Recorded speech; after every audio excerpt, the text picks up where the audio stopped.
प्रदेश में संपन्न हुआ छठ महापर्व। सुल्तानपुर में चेयरमैन बबीता जायसवाल ने की पूजा। सोनम किन्नर ने भी व्रतियों से की मुलाकात। लखनऊ में भी दिखी छठ की धूम।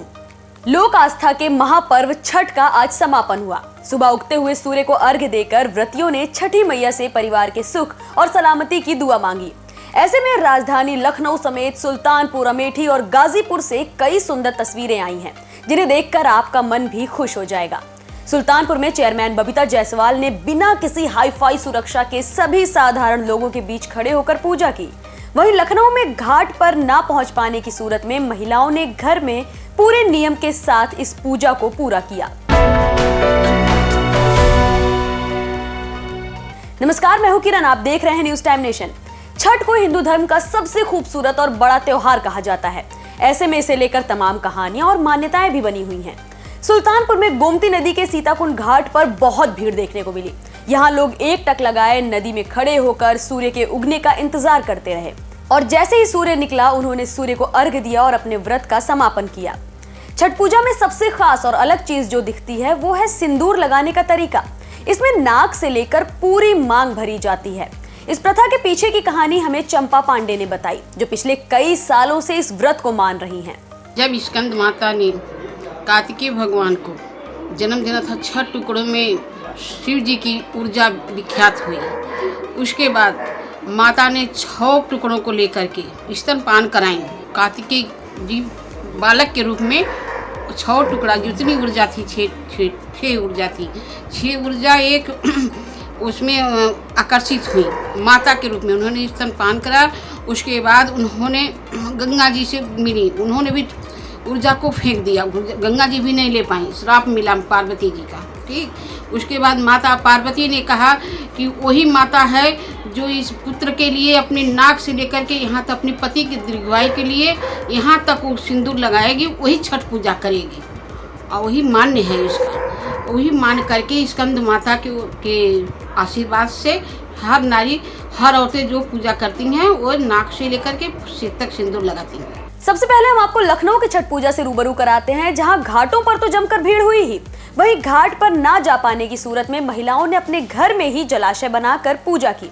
इस बाबत लखनऊ की रहने वाली अधिवक्ता सरिता द्विवेदी का कहना है कि इस पूजा में सबसे ज्यादा महत्व वेदियों का होता है, जो व्रती अपने परिवार के नाम पर बनवाता है। कई बार वेदियां बदल जाती हैं या टूट जाती हैं, इसीलिए उन्होंने इस पूजा को अपने घर पर ही करना शुरू कर दिया। वहाँ नदी घाट पे जाओ तो बहुत भीड़ भाड़ रहती है और बच्चों की दिक्कत हो जाती है और वहाँ पे वेदियाँ कभी कभी बदल जाती हैं। अपनी वेदी जो पूजा करनी होती है वो नहीं मिल पाती है, इसलिए हमने वहीं से करना शुरू कर दिया। अच्छा लग रहा है, अभी भूख प्यास नहीं लगी हुई है और बहुत ऊर्जावान पर्व है। और इसमें यह है कि माता की इतनी शक्ति रहती है कि हम जब तक व्रत पूरा नहीं कर लेते तब तक हमें न भूख लगती है न प्यास लगती है। सरिता द्विवेदी ने हर बार की तरह इस बार भी पूजा की। उनका कहना है कि भले ये व्रत 36 घंटे निर्जल रहा जाता है, लेकिन माता की कृपा ऐसी होती है कि जब तक व्रत पूरा ना हो जाए तब तक भूख और प्यास का एहसास तक नहीं होता। वहीं सरिता द्विवेदी के पति शरद द्विवेदी ने बताया कि उनका परिवार बेसिकली पूर्वांचल से है, लेकिन काम की वजह से पूरा परिवार लखनऊ में रहता है। उनके परिवार में पिछले 3 दशकों से ये पूजा हो रही है और ये पर्व मुख्यतः सूर्य देव से जुड़ा हुआ है, जो लगातार वो मनाते आ रहे हैं। हम लोग जो है ग्राम पोस्ट कमालपुर है, ये पूर्वांचल से है, हम लोग चंदौली जनपद में है और हम लोग के यहाँ घर में जो है लगभग 30-40 साल से जो है छठ होता है और हमारी पत्नी जो है ये 13-14 साल से ये भी छठ कर रही हैं। मेरी माता जी हैं, ये भी कर रही हैं छठ। तो हम लोग 35 साल से छठ कर रहे हैं। 35 साल से ये भी छठ कर रही हैं और बहुत धूमधाम से इसमें सूर्य जी को अर्घ देते हैं। सूर्य देव का उपासना है और छठी मैया हैं, तो इनका जो है पूजा किया जाता है। वहीं इस बाबत आचार्य संदीप शुक्ला ने बताया कि ये व्रत महज आस्था का एक अप्रतिम उदाहरण है। बिना विश्वास के कोई कुछ नहीं कर सकता और ये त्योहार पूरी तरह से आस्था पर ही टिका हुआ है, इसीलिए इसे महापर्व कहा जाता है, क्योंकि इसकी महिमा से लोग काफी ज्यादा प्रभावित हुए हैं। पूज्यपाद गोस्वामी जी कहते हैं कि श्रद्धा बिना भगत दृढ़ाई। तो किसी भी उसमें जब तक भक्ति दृढ़ नहीं हो, दृढ़ कैसे होती? जब विश्वास होता है। बिन विश्वास भगत नहीं ते बिन द्रवै न राम, राम कृपा नहीं सपने हो जीव न लह विश्राम।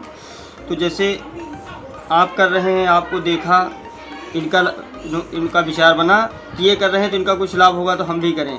उन्होंने किया, उनको भी लाभ मिला। इस तरीके से बढ़ते बढ़ते जा रहा है। ये हमारे भगवान सूर्य जो हैं, भास्कर भगवान, उनकी आराधना का पर्व है। भगवान सूर्य नारायण से ही सारी प्रकृति जो है प्रकाशवान हो रही है। छठ माता को मानने वाले उदय नारायण पांडे का कहना है कि ये इकलौता ऐसा त्योहार है जिसमें कोई भेदभाव, कोई ऊंच नहीं होती। इसमें सिर्फ खासियत ही दिखती है। यही एक पर्व है जिसमें किसी प्रकार का भेदभाव नहीं, कोई सुरक्षा व्यवस्था नहीं, किसी प्रकार का अभाव नहीं, कोई क्लेश नहीं। और यही पावन एक पर्व है। आप देखेंगे राष्ट्रीय महापर्वों में यही एक पर्व दिखाई देगा जिसमें सारी विशेषताएं नजर आएंगी। किसी प्रकार के हिंदू मुस्लिम, कोई छोटे बड़े नहीं, कोई किसी प्रकार का धन निर्धन नहीं, न तो किसी अभाव का, न तो किसी धन का इसे महत्व है, न मांगना पड़ता है और न तो कोई विरोध करता है। सब तरह से सपोर्ट मिलता है। हर तरह का समाज इसमें समर्पित भाव से सहयोग करता है। व्रत के बाबत श्रद्धालु अमिता का कहना है कि ये त्योहार ऐसा है जिसमें परिवार के अलावा पड़ोसियों की भी काफी महत्ता होती है। इसमें जरा सा भी किया गया योगदान काफी ज्यादा आशीर्वाद देने वाला होता है।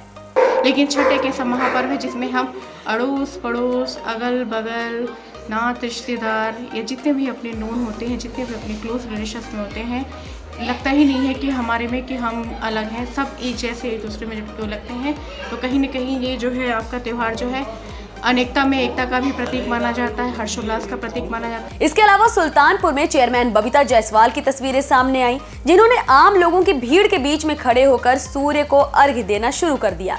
गोमती नदी में भारी भीड़ के बीच बबीता जायसवाल वैसे ही नजर आई जैसे आम औरतें खड़ी थी। इसके अलावा सोनम किन्नर ने भी व्रतियों के साथ अपनी फोटो शेयर की है। इसके अलावा अमेठी में भी व्रत में जल में खड़ी होकर लगातार सूर्य देव की पूजा करती हुई महिलाएं भी नजर आईं। ये खबर आपके लिए मोहम्मद आसिफ दुलार ने कवर की है। आपको ये खबर कैसी लगी हमें कमेंट सेक्शन में जरूर बताएं। अगर आप ये खबर फेसबुक पर देख रहे हैं तो वीडियो को लाइक करके पेज को फॉलो करें। इसके अलावा अगर आप इस खबर से यूट्यूब के जरिए जुड़े हैं तो चैनल को सब्सक्राइब करके बेल आइकन दबाना बिल्कुल ना भूलें। नमस्कार। सब्सक्राइब करें आपका अपना चैनल न्यूज टाइम नेशन और हर खबर सबसे पहले पाने के लिए बेल आइकॉन जरूर दबाएं। और हाँ, खबरें पसंद आ जाएं तो लाइक और शेयर करना ना भूलें।